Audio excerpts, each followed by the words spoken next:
BRS party బలోపేతం కోసం కష్టపడిన కార్యకర్తలకు స్థానిక సంస్థల ఎన్నికల్లో ప్రాధాన్యత దక్కుతుందని రామగుండం మాజీ ఎమ్మెల్యే కోరికంటి చందర్ స్పష్టం చేశారు.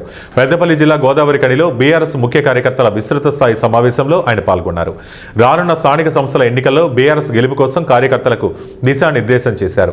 కష్టకాలంలో పార్టీని వేడకుండా సేవలందించిన కార్యకర్తలకు స్థానిక సంస్థల ఎన్నికల్లో బీఆర్ఎస్ పక్షాన గుర్తింపు ఉంటుందన్నారు. 2.5 ఏళ్ల కాంగ్రెస్ పాలనలో కార్మికులు, కర్షకులు ఇబ్బందులు పడుతున్నారని, కాంగ్రెస్ ప్రభుత్వ వైఫల్యాలను ప్రజల్లోకి తీసుకువెళ్లాలని ఆయన సూచించారు.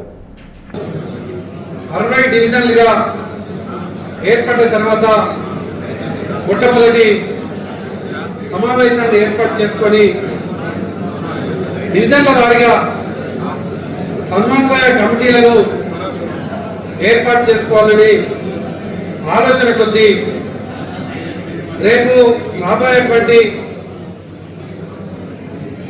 స్థానిక సంస్థల ఎన్నికలలో డివిజన్లలో గులాబీ జెండా ఎగురవేయడం కోసం ఎంపీటీసీలుగా, జెడ్పీటీసీలుగా, ఎంపీపీలుగా బీఆర్ఎస్ పార్టీలో చురుకైనటువంటి నాయకులకు అవకాశాలు ఇవ్వడం, ఈ యొక్క రామగుండం నియోజకవర్గంలో పార్టీని బలోపేతం చేయడం కోసం ప్రత్యేకమైనటువంటి యొక్క సమావేశాన్ని మనం ఏర్పాటు చేసుకున్నాం. ఇందులో అందరూ కూడా హాజరైన మన మాజీ కార్పొరేటర్లు ఎవరైనా కూడా వేదిక మీదకి రావాలి. ఈ యొక్క కాంగ్రెస్ ప్రభుత్వం అధికారంలోకి వచ్చిన తర్వాత మనము 2 ఏళ్ల పాటు పాలనకు వాళ్ళకు ఒక అవకాశాన్ని ఇచ్చినాం.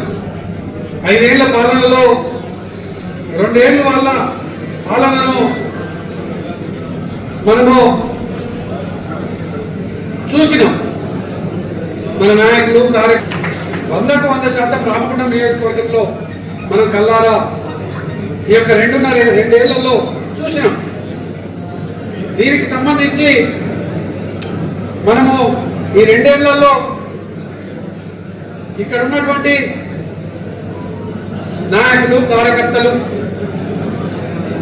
కింద ప్రజలకు అందుబాటులో ఉన్నా లేకున్నా ఈ గులాబీ జెండా నీడ కిందనే ఉంటామని ఉండి పార్టీ బలోపేతం కోసం కూడా కృషి చేసినటువంటి వాళ్ళు అనేక మంది. మన ఈ యొక్క ప్రభుత్వం మీద, ఇక్కడ ఉన్నటువంటి నాయకత్వం మీద